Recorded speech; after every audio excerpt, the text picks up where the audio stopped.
Democratic Congresswoman Susie Lee, who's serving a third term in Congress, yet her first in the minority.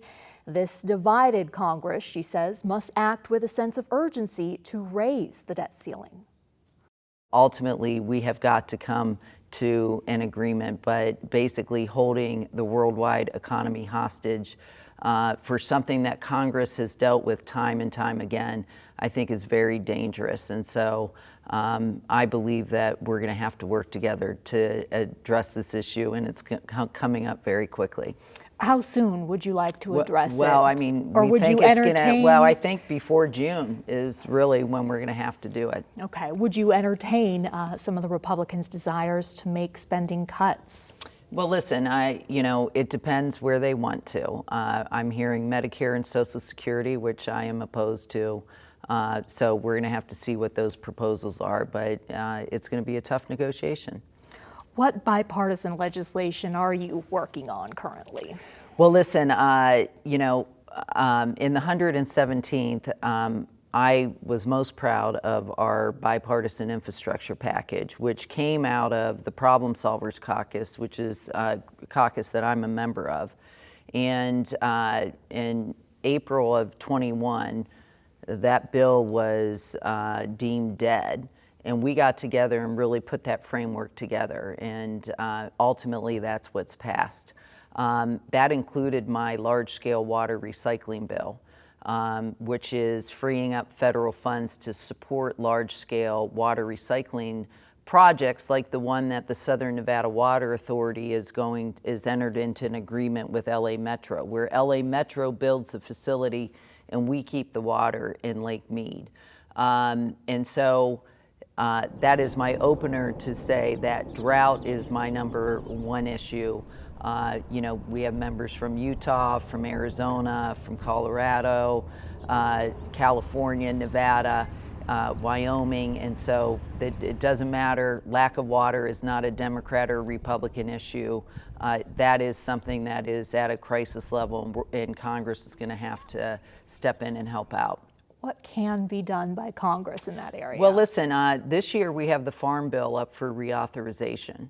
And we know that some of the pressure on water is through agriculture use, some of it not the most efficient use. And so I do believe there's opportunities in that bill to do some conservation funding, to support some transferring of maybe crops and things like that. And I do think that we have to continue to work to conserve and to make sure we're looking at our best alternative uses. On the topic of immigration, what in your opinion is preventing Democrats and Republicans from coming together and enacting meaningful reform?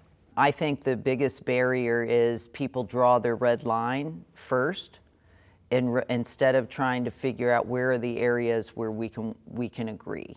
And so you're never going to come to an agreement if you draw your red line and say, I'm never going to cross it. And I think the other thing that trips us up as well is, when you talk about a comprehensive package, whether you're talking border security, we know border security is so important. We have dreamers and DACA recipients who have been living in fear for years and with the lack of security. And so when we get to a certain point, people just feel like maybe it's easier just to deal with one of these issues, right? Like maybe we'll just peel this issue off.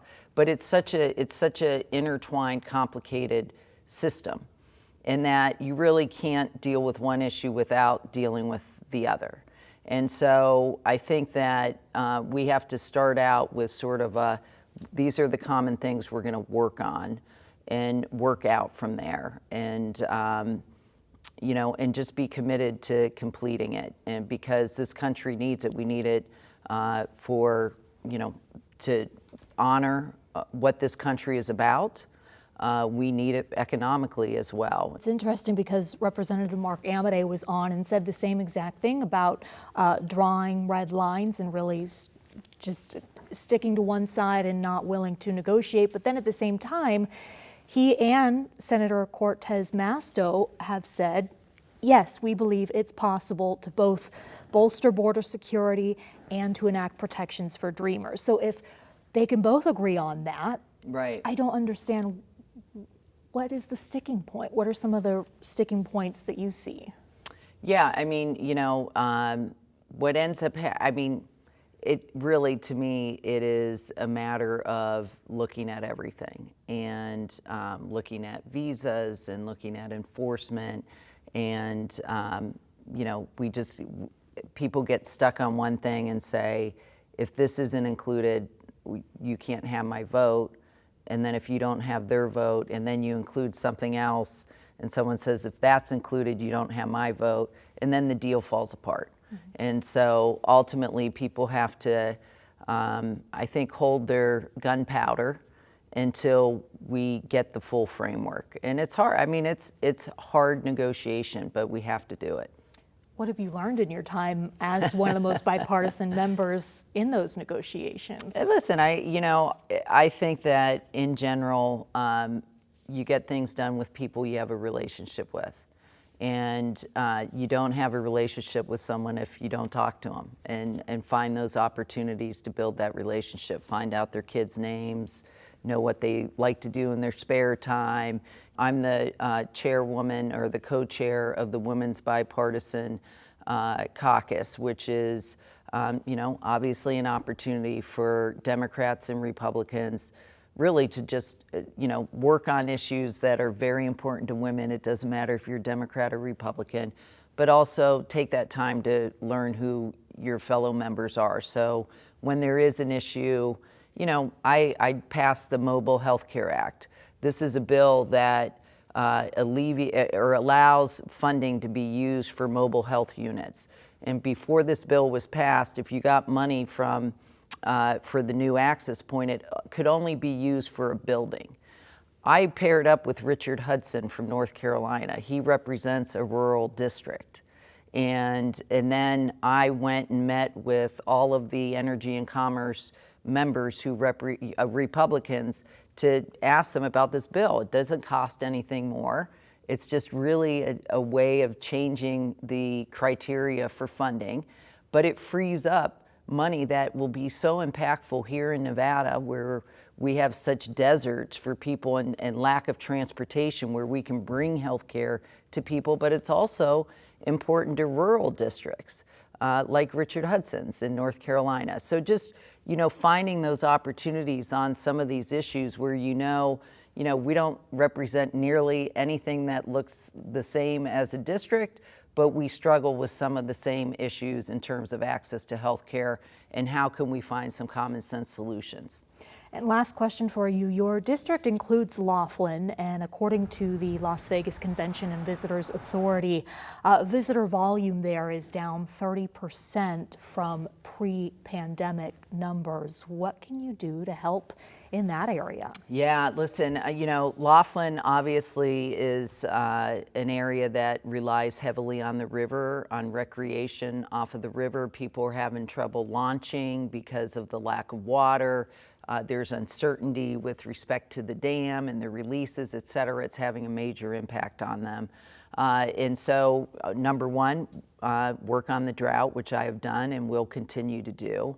I led the fight to make sure that we designate Aviqua May as a national monument. That has potential for some economic benefit from tourism in the area. And continuing to work to make sure we're doing everything we can to bolster that economy. And then, of course, we passed the Inflation Reduction Act with major investment in renewable energy. And that corridor is obviously a major asset to our state and to our country in terms of potential for development of renewable energy.